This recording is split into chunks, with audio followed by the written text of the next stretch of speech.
آہ یہ بے شعوری۔ مسلم یونیورسٹی علی گڑھ کے ایک مارکسی پروفیسر پر یونیورسٹی کے کچھ مسلمان لڑکوں نے حملہ کیا۔ اس کے بعد دہلی کا ایک اخباری رپورٹر علی گڑھ پہنچا اور اس نے مذکورہ مارکسی پروفیسر کا انٹرویو لیا، جو انگریزی روزنامہ انڈین ایکسپریس میں چھپا۔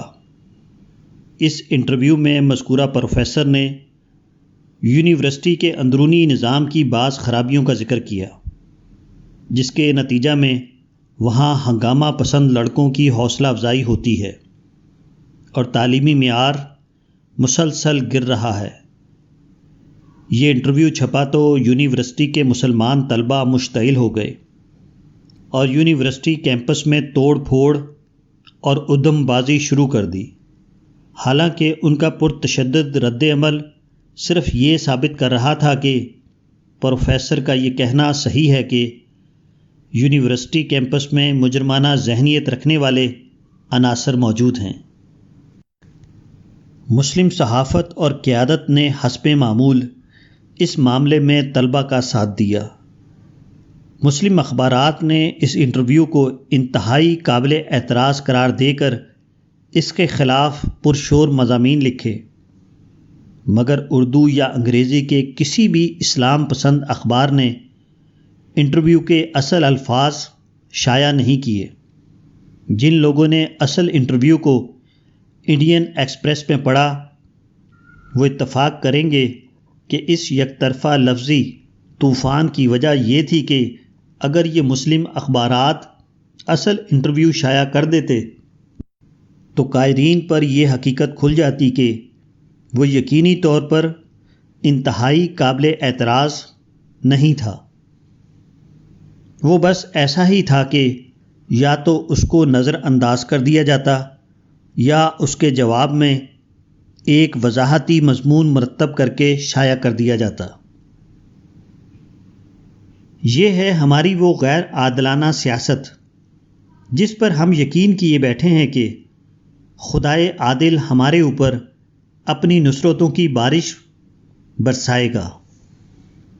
اس قسم کے لایعنی ہنگاموں کا فائدہ کچھ بھی نہیں، مگر ان کے نقصانات اتنے زیادہ ہیں جن کا شمار نہیں کیا جا سکتا۔ مثال کے طور پر علی گڑھ کے طلباء کے یہ ہنگامے جو اسلام کے نام پر کیے گئے، ان پر دہلی کے انگریزی روزنامہ ٹائمز آف انڈیا نے 3 قسطوں میں ایک رپورٹ شائع کی ہے۔ مسٹر جے ڈی سنگھ نے اپنی اس رپورٹ میں جو باتیں کہی ہیں ان میں سے ایک بات ان کے الفاظ میں یہ ہے: ایسا کیوں ہے کہ علی گڑھ مسلم یونیورسٹی کے طلباء انتہائی معمولی باتوں کو لے کر اسلام خطرے میں کی چیخ و پکار بلند کرنے لگتے ہیں؟ اسلام جو ماضی میں اپنے اوپر بڑے بڑے حملوں کے مقابلے میں قائم رہا، کیا اب اتنا کمزور ہو گیا ہے کہ ایک اخبار میں کسی مارکسٹ کا محض ایک مضمون چھپ جانے سے وہ منہدم ہوتا ہوا نظر آنے لگے؟ اس سے اندازہ کیجیے کہ موجودہ زمانے میں اسلام کے علم بردار کس طرح اسلام کے نادان دوست ثابت ہوئے ہیں۔ مسلم یونیورسٹی کا یہ واقعہ ایک علامتی واقعہ ہے جس میں ان تمام سرگرمیوں کی تصویر دیکھی جا سکتی ہے جو ہمارے یہاں ملت کے نام پر جاری ہیں۔ نیز اسی مثال سے یہ بھی معلوم ہو جاتا ہے کہ ہماری ملی سرگرمیاں اپنی ساری دھوم کے باوجود اس قدر ناکام کیوں ہیں۔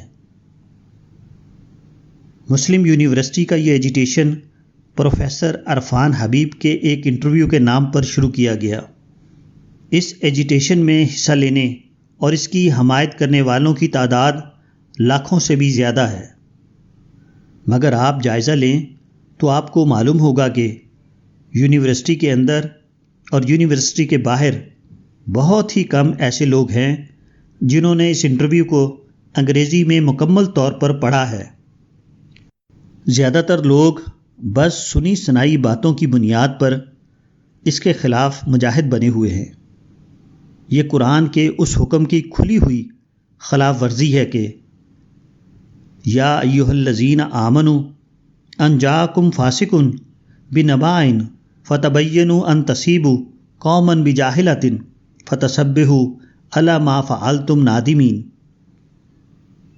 اے ایمان والو، اگر کوئی فاسق تمہارے پاس خبر لے کر آئے تو اس کی تحقیق کر لو، ایسا نہ ہو کہ تم کسی قوم پر نادانی سے جا پڑو پھر اپنے کیے پر تم کو پچھتاوا ہو۔ پروفیسر موصوف نے جو کچھ کیا تھا وہ صرف ایک اخباری مضمون کی اشاعت تھی، مگر اس کے جواب میں جو کچھ کیا گیا وہ مار پیٹ، ہنگامہ اور توڑ پھوڑ تھا۔ یہ بھی قرآن کے اس حکم کی خلاف ورزی تھی کہ والذین اذا اصابہم البغی ھم ینتصرون وجزاؤ سیئات سیئات مثلھا، اور وہ لوگ کہ جب ان پر سرکشی کی جائے تو وہ بدلہ لیتے ہیں، اور برائی کا بدلہ ہے ویسی ہی برائی۔ پروفیسر موصوف کا انٹرویو یونیورسٹی کے نظم و نسق کے بارے میں تھا۔ اس اعتبار سے یہ ایک تعلیمی بات تھی، مگر اس کو غلط طور پر اسلام اور کفر کا مسئلہ بنا دیا گیا۔ یہ اپنی دنیوی سیاست کے لیے دین کا نعرہ استعمال کرنا تھا۔ اس اعتبار سے یہ قرآن کے اس حکم کی خلاف ورزی تھی جس میں کہا گیا ہے وَلَا تَشْتَرُوا بِآیَاتِی ثَمَنًا قَلِیلًا، اور میری آیتوں پر تھوڑی پونجی نہ خریدو۔ پروفیسر موصوف نے جو بات کہی تھی وہ یہ تھی کہ یونیورسٹی میں انتظام اور تعلیم کا معیار بہت گر گیا ہے۔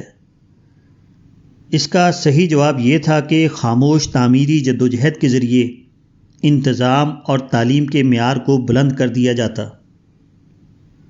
یہ مذکورہ بیان کی نہایت کامیاب تردید ہوتی۔ اس کے برعکس شور و غل اور ہنگامہ بازی شروع کر دی گئی۔ یہ قرآن کے الفاظ میں ایسے کام کا کریڈٹ لینا تھا جس کو آدمی نے کیا نہیں۔ یہ حضرات اپنے آپ کو یونیورسٹی کے خادم کی حیثیت سے پیش کر رہے تھے، حالانکہ یونیورسٹی کی جو اصل خدمت تھی اس کو انہوں نے انجام ہی نہیں دیا۔ ایسے لوگوں کو قرآن کے اس انتباہ سے ڈرنا چاہیے۔